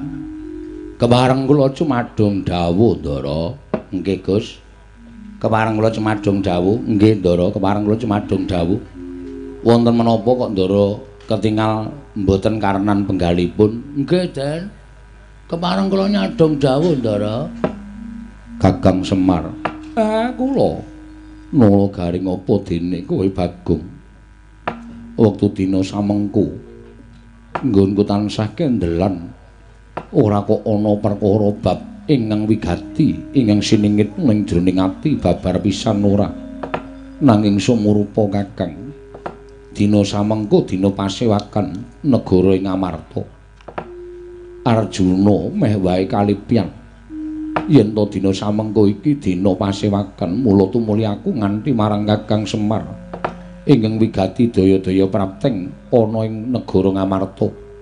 Mundhak dadi pengantu-antuning Kanjeng Kaka Prabu Darma Kusuma Kakang. Menika langkung prayogi, Ndara. Sing jeneng panjenengan kudu tetep karo kewajibane. Iya, Kakang Semar pancen bener mengkono. Mareka den prayitna samurires eka balik titiyani gandayani trisanya purnama sasi gilar-gilaran ing tengah latar milang lintang Bima Sekti mengkono Kakang. Nggih. Yen to pancen kaya mengkono. Ayo anakmu aja ning Kengkeri Prapta negara Ngamarta. Swawi Ndara kula dherekaken, Gus. Kaka Prabu sawetawis rawuh paduka Kanjeng Kaka Prabing Ndarawati ingkang rayi ngaturaken masegan panakrami kunjuk Sandhapada paduka Kanjeng Kaka Prabu. Inggih, Yayi. Kula tampi karya bombong raos sing manahipun ing Ngaraka ing Ndarawati. Namung kosok wangsulipun kepareng kula ngaturaken pudyastawanipun ingkang Raka kunjuk Kaka Prabu. Kula tampi nggo jimat paripik dayana ing kasantosan. Kresna kakangku aku ngaturake bekti. Iya Dimas. Orku Dara ndak tampa. Ora liwat pangestunipun Kakang Tampanana. Ndak gegem dadekake jimat. Kaka Prabu sembah bekti kula. Kaka Prabu sembah bekti kula. Iya, kembar ndak tampa. Ora liwat pangestuku Tampanana kembar. Kula pundi nggo jimat niki? Kula pundi nggo jimat palipun dayana ing kasantosan. Kaka Prabu sawetawis anggen kula ngrawuhaken paduka Kanjeng Kaka Prabu riklenggan sakmangke. Mboten sanes namun nedya kula kanthi ngrembak babakan negari Ngamarta. Jumbuh kelawan kewajibanipun nata ing Ngamarta. Anggenipun tansah kedah angasta kendho kencenging pernatan amis baji ning kawontenan. Yayi, kula nderek rumajeng. Namung semantena mugi andadosna ing kawuningan menapa boten langkung prayogi menawi anengga dhateng jangkeping para Pandhawa. Liripun kados pundi paduka paring dawuh ing mekaten? Inggih. Amargi menawi boten jangkep samangke badhe tumpangsa anggenipun badhe mananata negari ing Ngamarta. Wilingi saking menika sawetawis katengga langkung rumiyin semanipun kadang kula pun Arjuna supados sakmangke menawi ngembak babakan kendho kencenging negari kadang kula ing Madukara ugi sampun mangertosi menawi dados sabda paduka Yai Prabu ing Ngamarta Yai Prabu Darmakusuma sarating pandam sumula madangi jroning masarean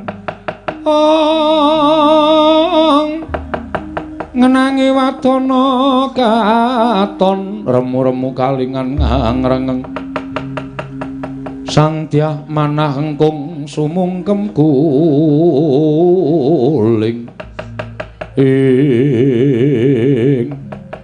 dereng ngantos paripurna sami Mbawacana kasaru ingkang abiyantara miwah ingkang rawuh madyaning negari Ngamarta nenggih Iwang Pikulun Jatimurti akarya cingak sangya para Pandhawa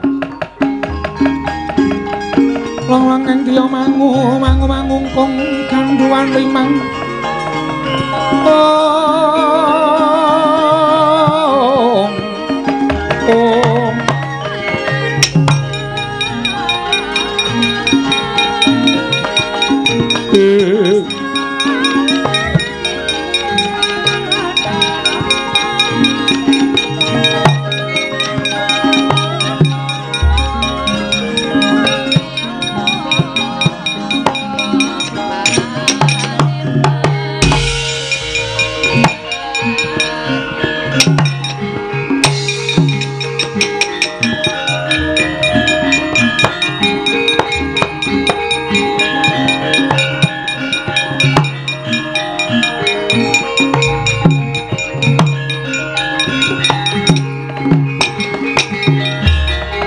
kuncing langit kelap-kelap katon lir kincanging risang mawe gandrung sabaran katulu wukir moyak mayik saking tias baliwur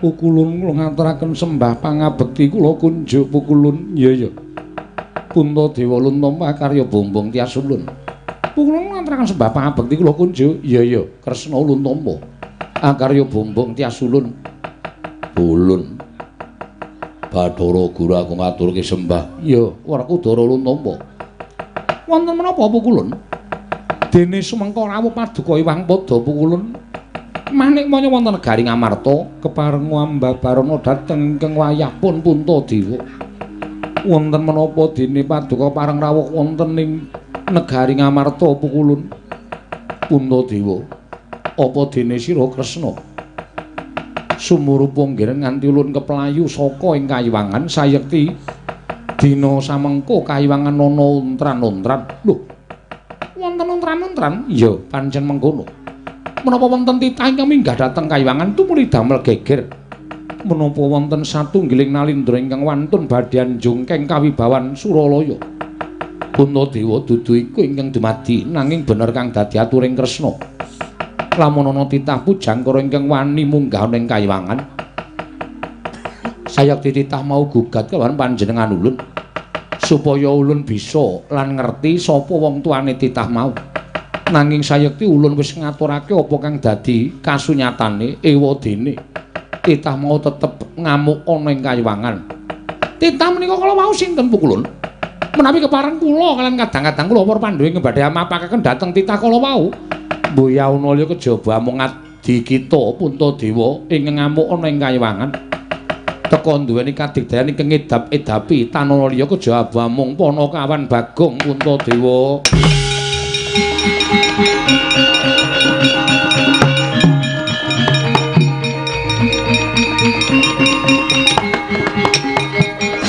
jagat Dewa Bathara jagat pangestu para wae lah dalah Werkudara Bagong sing gawe geger kayiwangan.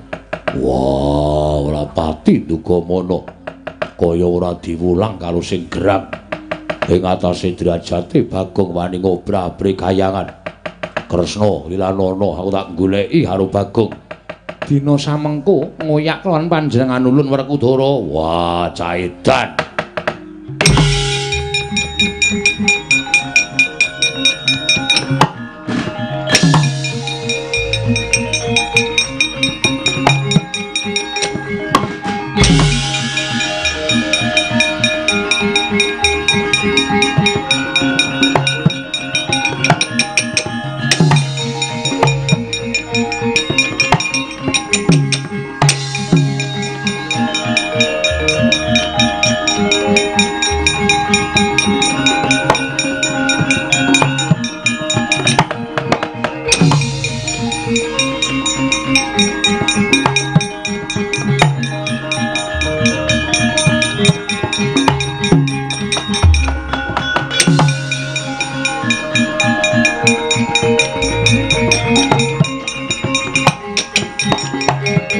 Bumi kuncing langit kelap-kelap katon lir kincanging risang maweh kandrung sabaran katulu wukir moyak mayik saking Dyas Baliwur.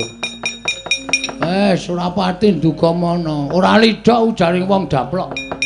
Pukulun Bathara Guru mabur mudhun ana ing jagat. Aku wis mbaten mesti sowan para Pandhawa. Apa dianggep dume Bagong musuh para Pandhawa wedina wae piye?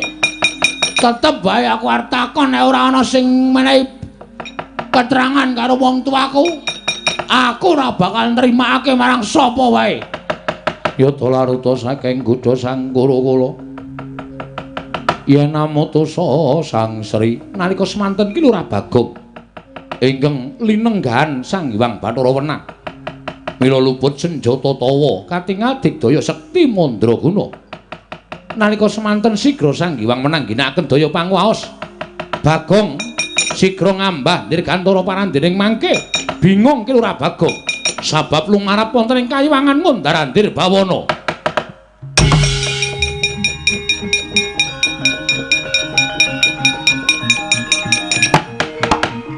Lho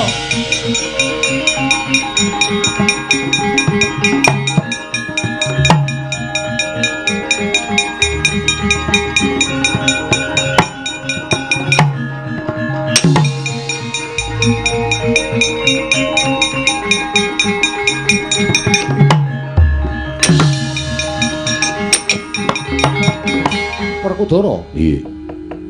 Apa Hyang Jagat Girinata? Apa ya kelakon atur dura? Wah, nadyan aku dhewe bingung. Jarene diuyak Bagong kok bareng tekan kene ora eneng sapa-sapa. Bagong ya ora katon. Apa Bagong wedi merga Hyang Pikulun Jagat Girinata mlebu ning negara Ngamarta? Aku dhewe ora ngerti. Lho, kok sik? Lah kae Janaka to kae.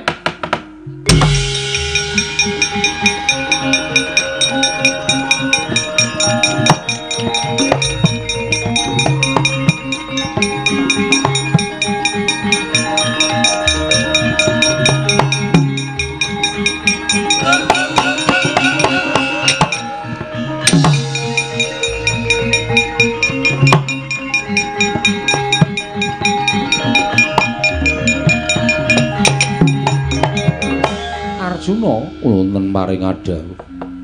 Kakang Semar, nggih. Nala Gareng, nggih. Iki Petruk to? Nggih. Lho Kak, kurang siji iki nendi?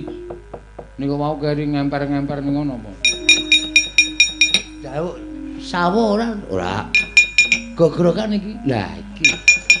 Wes sinuwun Darawati. Bekti kula kanjeng nggih, Den? Iya tak tampa. Bagong. Nggih, bekti kula nggih, Ndara. Iya tak tampa. Arjuna kula wonten paring adhawuh. Ngene. Kowe tak kandhani ya. Nggih. Hyang Pikulun Jagat Girinata iki mau rawuh ning Ngamarta. Rawuh wonten Ngamarta. Iya. Wigatosipun pradul kan para Pandhawa yen to kayiwangan geger diorak-arik karo titah sewantah. Sinten ingkang wantun ngorak-arik kayiwangan? Iki malah aku bingung. Lah pokoke kok ora ngerti iki piye to? Kula mboten ngertos saestu.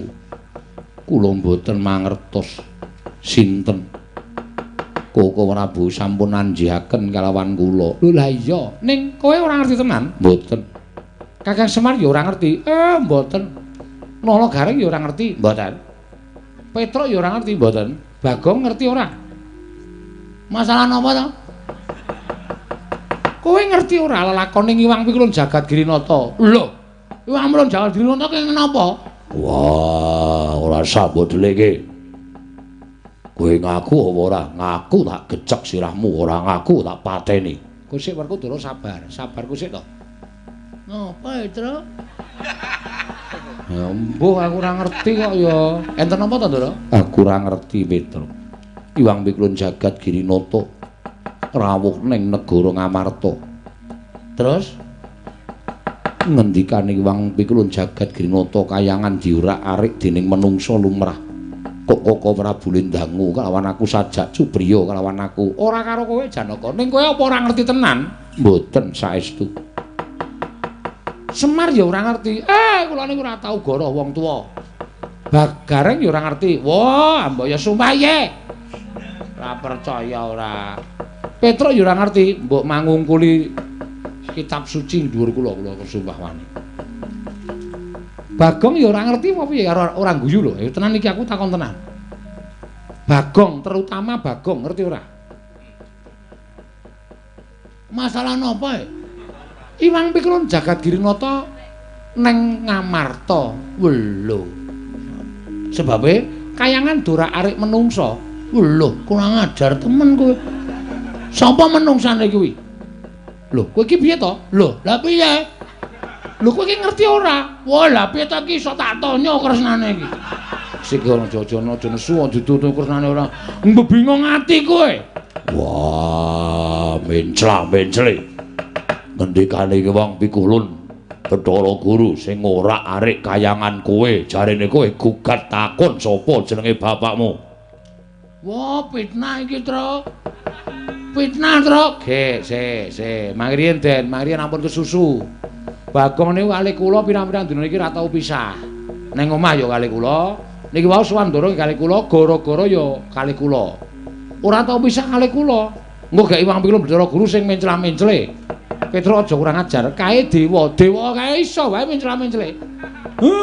Gurune teng pundi wae oklek-okleke modar. Ayo Semar nesu lho niki. Nek nganti sampeyan ngarani Bagong, Semar nesu tenan ya Pak ya. Bagong anak kula niku ora tau werna-werna. Ora tau aneh-aneh. Lah kok dadi diarani sing aneh-aneh?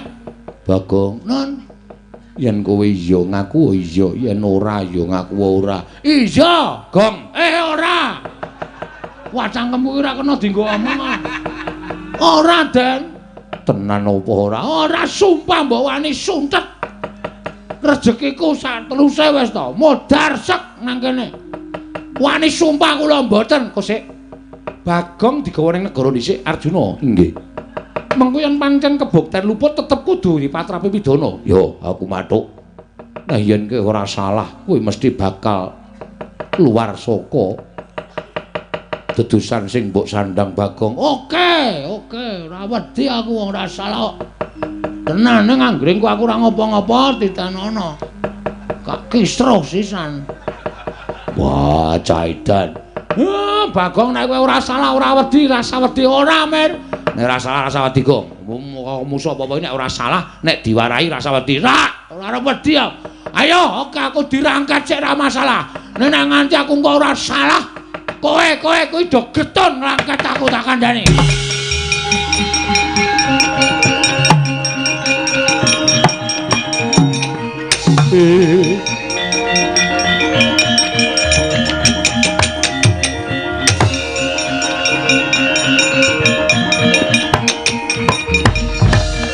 Toro, iya.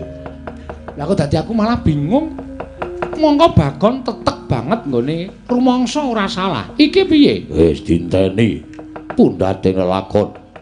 Gusti Maha Adil mesti menehi pepadhang tumraping Pandhawa.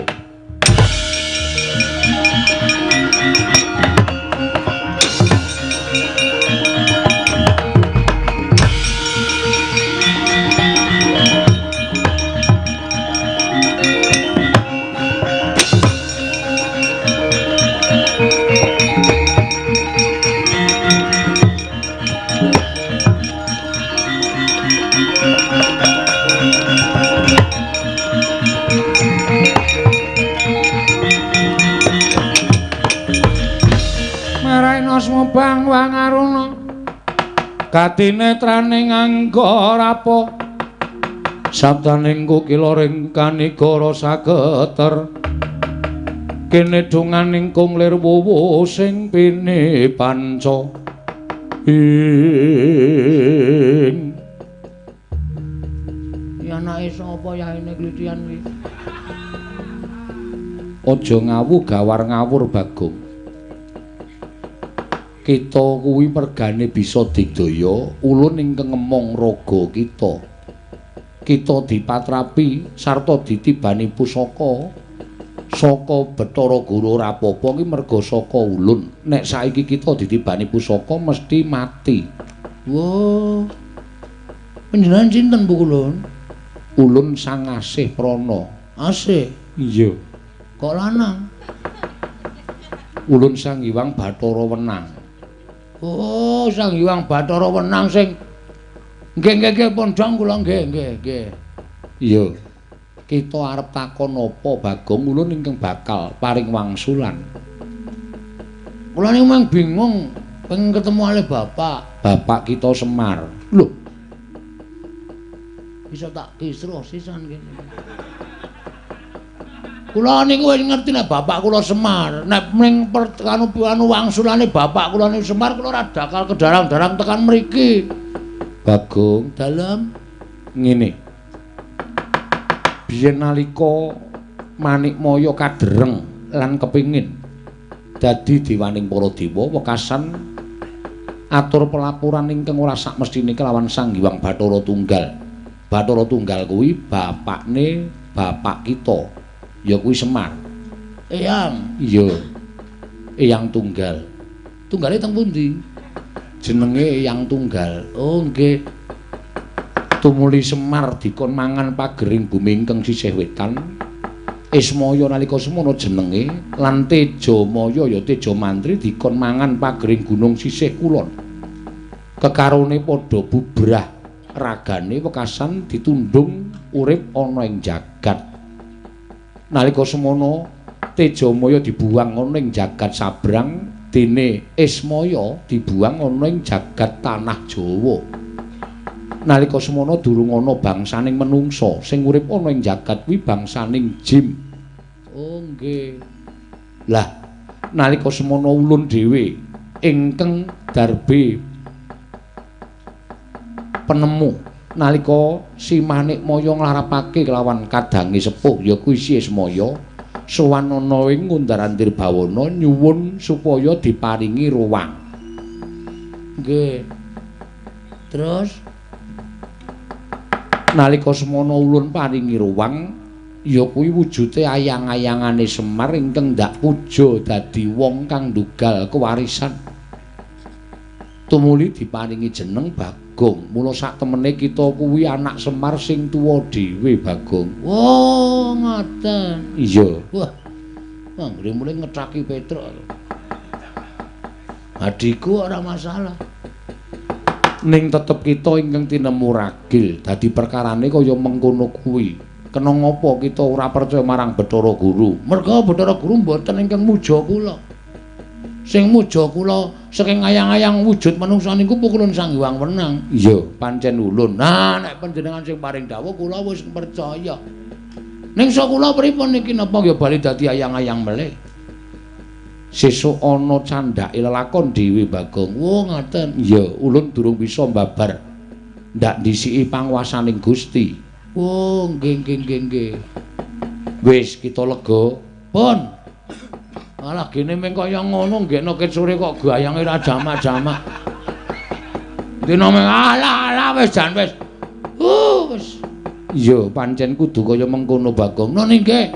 Kita bali ning jagat merga bojo kita ingkang kita dawuhi wujud Bagong dina samengko dirangket dening Pandhawa sabab dikira kita ingkang ngosak asik kayiwangan. Walah yem. Lek mbelani karo aku jan lahir batin tenan yem. Nggih kula tak wangsul. Iya, kita mudhuna ning jagat. Oh nggih. Ane le medhon pripun kula ora iso mabur. Kita iso mabur merga saka ulun. Lah nggih lah terus saniki kula ora iso mabur lek arep medhon pripun dadali. Ulun kita sipat angin supaya aja nganti pati-pati tiba negara Ngamarta Bagong. Sendika.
Ganjing langit kelap-lapaton lerkin sanging risang mawe gandrung tabah ya Gong siap wong rasalah santai wae terus ayo pukulun menika ingkang abdi pun Bagong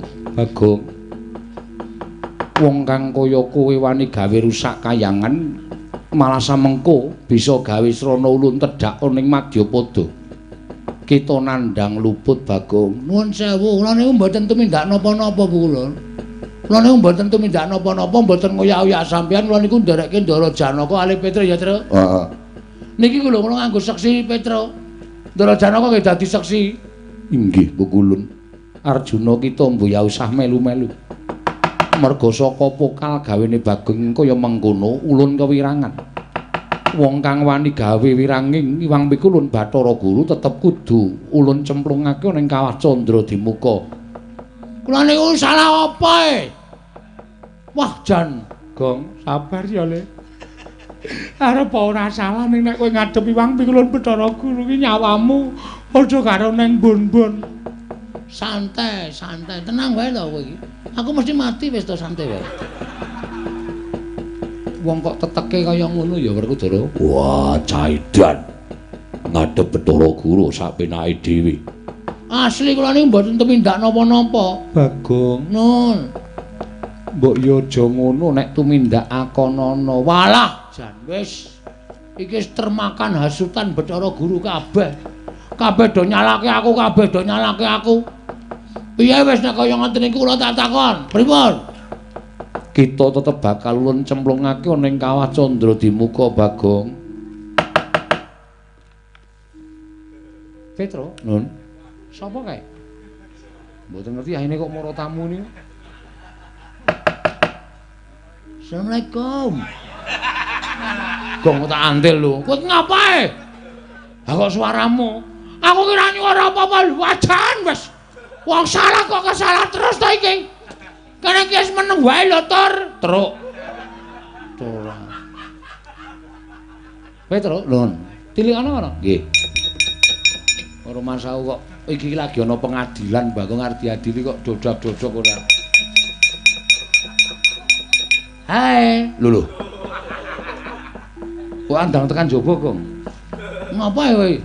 Ora kok andang tekan jaba. Aku yen maneng jaba antil modar kowe. Ora kok sapa? Wis ta. Akeh sing kono kae sapa kae padha kowe persis ngono kok. Ayo ndono karo aku.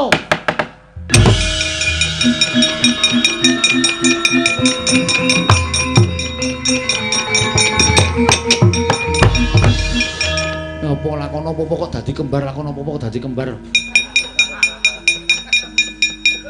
Petro iki piye kok kaya ngene iki? Wah, edan Petro malah nggawa boneka Bagong. Iki yo ngopo boneka Bagong? Iki Bagong ing tenan kok.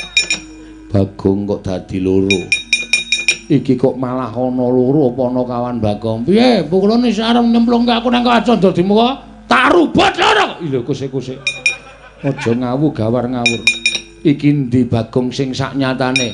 Yem salima yen aku tak matur ndak rampung-rampung. Nggih ngestaken dawuh ora nyuwara Bagong. Nggih ngestaken. Ah, salin.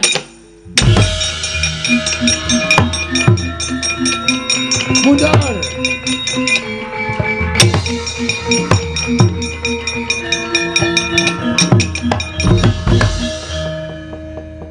Bagong kepiye? Niki kula wau bar sowan Iwang Pikulun padha wenang. Pukulun mboten sak wedi, pukulun mboten sak gila, kula wis entuk keterangan saking Iwang Pikulun Bathara Wenang. Wis ketemu lan wong atuwa kita. Ulun ki Mboyagara. Lamun ketemu kali wong atuwa kula. Wis nggih, sing duduhi sapa? Iwang Pikulun padha wenang, nek mboten dados mangsuwan Iwang Pikulun padha wenang. Wong atuwa kita sapa, wong nyatane kita ora kuwi ora ana sing anakake. Sik to tak jelaske.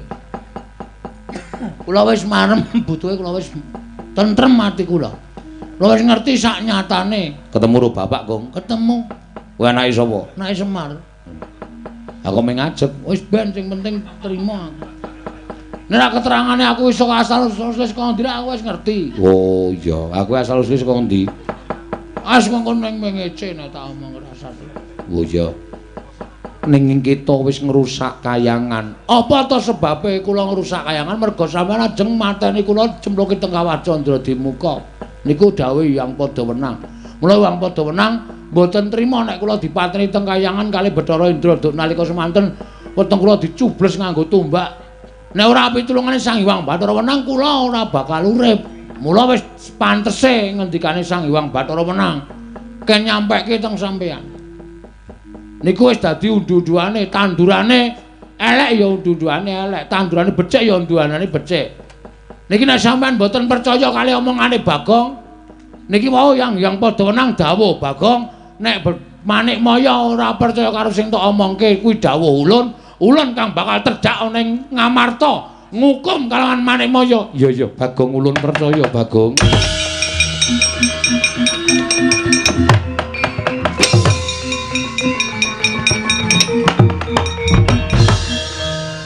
Apa tenan Bagong? Sing endi? Sang Hyang Padhawenang arep tedhak dhewe ning Ngamarta nek Iwang Pikulun Bathara Guru ora ngakoni. Ora. Iku ya pinter ngono lho. Amen gek rampung e. Nek ora ngono kok dadak perang meneh. Ndak-ndakke jam. Iya, Bagong. Ning kowe mau ya ning kayangan tenan. Heeh, ya nggih. Lho. Kok sik.